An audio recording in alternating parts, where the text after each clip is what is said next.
Այսօր վաղ առավոտից երկրորդ նախագահ Ռոբերտ Քոչարյանի եւ նրա ընտանիքին պատկանող բնակարաններում խուզարկություններ են իրականացվում։ Իրավապահները քննչական գործողություններ են իրականացրել Ռոբերտ Քոչարյանի, նրա որդիների Լևոն եւ Սեդրակ Քոչարյանների բնակարաններում, ինչպես նաեւ նրանց ընտանիքներին պատկանող բիզնես տարածքներում։ Այս պահին առանցքային փաստը երկուսն է։ Ռոբերտ Քոչարյանը եւ նրա ավագ որդին Սեդրակ Քոչարյանը ձերբակալված են։ Լևոն Քոչարյանի բնակարանում տևական ժամանակ գրեթե 7 ժամ խուզարկությունը ավարտվել է, բայց Լևոն Քոչարյանը դեռևս ունի ազգային ժողովի պատգամավորի անձեռնմխելիության կարգավիճակ։ Հակակոռուպցիոն կոմիտեից փոխանցում են, որ քննվող վարույթը կոռուպցիոն բնույթի հանցագործությունների մասին է։ Քննության վարկածով խոսքը պետական սեփականության մի շարք գույքերի շուկայականից էականորեն ցածր արժեքով ձեռք բերելը կամ դրանց իրական պատկանելիությունը թաքցնելն է։ Ես կարծում այն մարդիկ, այն ուժերը,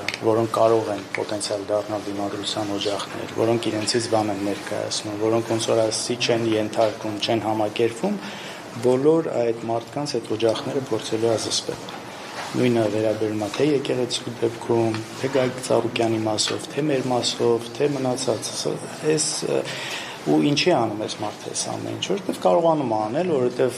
ավանդաբար այն կառույցները, որոնք այս ամեն ինչի հետ կապված շատ մեծ աղմուկ կբարձրացնեին, այս դեպքում ոչինչ չեն անում։ Հատկապես արևմտյան շատ կառույցներ, կազմակերպություններ, դեսպանատներ, քար լռություն։ Լևոնի կիններ փորձում էր փոքրիկին բացատրել, որ չգիտեմ, հնարավոր է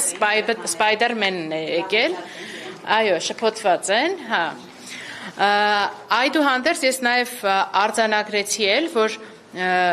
ինձ համար իրավաչափության տեսակետից, նաև այս շոուները կազմակերպելու տեսակետից բացարձակ արդարացված չի կարող համարվել ԱԱԾ ալֆա ջոկատի ներկայությունը այստեղ։ Նույնիսկ մանկահասակ երեխան եկել ինձ ասում է, բայց ես գիտեմ, որ այս տեսակ ջոկատայինները պետք է ինչ-որ ահաբեկիչների մոտ գնան, ինչ-որ զինված մարդկանց մոտ, մեր տուն ինչի են եկել։ Իրավապահների գործողությունների աշխարհագրությունը բավականին լայն է։ Նրանք գործողություններ են իրականացնում Քոչարյանների ընտանիքին պատկանող տարբեր բիզնես կառույցներում, ռադիոլուրը դրանցից մի քանիսում եղել է, արձանագրել, որ օրինակ Պրեգոմեշ, որը պատկանում է Լևոն Քոչարյանի կնոջը, այնտեղ մեկ մասնաճյուղ կար, որը գործում էր, ժամեր անց նաև մամուլում տեղեկություններ հրապարակվեցին, որ այդ մասնաճյուղն էլ է կապարակնքվել, նաև տեղեկություններ կային, որ նրանց ընտանիքին պատկանող Orange Fitness-ը նաև կապարակնքվել է, մենք տեղում արձանագրեցինք, որ քննիչի որոշմամբ կապարակնքվել են եւ այնտեղ ոչ մի գործողություն չի իրականացվում, այսինքն նկատի ունենք գործունեությունը կասեցված է։ Ռադիոլուրը նաև այցելեց Toyota Երևան, այնտեղ ազգային անվտանգության ծառայության աշխատակիցները խուզարկություններ են կատարում։ Տեղեկացնեմ նաև, որ երկրորդ նախագահ Ռոբերտ Քոչարյանը հակակոռուպցիոն կոմիտեում հարցաքննվելուց հետո առողջական վիճակի վատթարացում է ունեցել, ինչից հետո տեղափոխվել է բժշկական կենտրոններից մեկը։ Կոմիտեից հայտնել են, որ Քոչարյանի մոտ արձանագրվել է զարկերակային բարձր ճնշում եւ նրան տեղափոխել են հետագա հետազոտության։ Այս գործողություններին նախորդել էր երեկվա խորհրդարանի նիստը։ Հիշեցնեմ, որ վարչապետ Նիկոլ Փաշինյանը կառավարության ծրագրի քննարկման ժամանակ խոսել էր նախկին իշխանությունների կողմից ձեռք բերված գույքի վերադարձի եւ Ռոբերտ Քոչարյանի ու Սերժ Սարգսյանի ունեզրկելու մասին։ Լևոն Քոչարյանը վարչապետին հակադարձել էր, հայտարարելով, որ գույքի վերաբերյալ վերջնական որոշումը պետք է կայացնի դատարանը, ոչ թե քաղաքական իշխանությունը։ Դուք ինչ եք միլիոնատեր։ Դուք ինչի հաշվին եք միլիոնատեր։ Ձեր ընտանիքը ինչի հաշվին եք միլիոնատեր։ Գնում ես հյուսիս,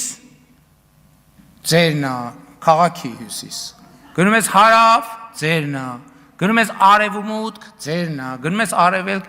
ինչի հաշվին եք դուք միլիոնա։ Լավ, ամեն ինչ դնենք մի կողմ։ Դրա բացատրությունը դուք կարաք տաք։ Եթե երկրի վարչապետը ասում է, այսինչը պետքա նստի, այսինչը պետքա ունեզրկվի,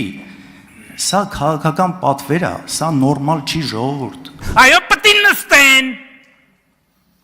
Այո, սաղունից քվածքը, ես ասում եմ Ծառուկյան Գագիկը պետք է հայտարարություն անի, ասեն ինչ էիք անում, ասում, որ թոշակը պիտի նվազագույն սպառողական զամբյուղի չափ ըլնի, բա երբ է թոշակը բարձանալու, Քոչարյան Ռոբերտն էլ պետք է ասի դա,